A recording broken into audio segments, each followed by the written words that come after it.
Hi, I'm James Quillian. I'm an economist. I also write a blog called Fantasy Free Economics. So, what is the biggest danger we face from any degree of global warming? The main threat to mankind is that scared citizens will be successful at putting government in control of correcting the issue. But what actually happens when government is given the task of solving a problem? Citizens believe that those in government who they put in charge will work tirelessly to solve the issue. But unlike what is popularly imagined, global warming becomes a problem to be exploited.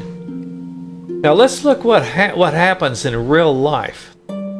Unlike what is popularly imagined, folks in government seek their own goals and aspirations first. Remember that nature provides only one universal incentive: self-interest. The incentive to serve is only imaginary. In the imagination, the incentive to serve is always present in others. In real life, it doesn't exist. Now, after the global warming feeding frenzy on government money begins, global warming becomes a problem to exploit, and the feeding frenzy grows and grows and grows. Solving the problem becomes a disincentive. The problem gets worse, and the feeding frenzy continues to get bigger. The problem gets even worse, so the feeding frenzy needs more and more and more money. And taxpayers provide more and more money, and no solution is ever in sight. In the modern era, all legislation is for profit, and legislation is a business venture. The fact that ordinary people believe legislation is passed on their behalf makes it really easy to fleece the overall population.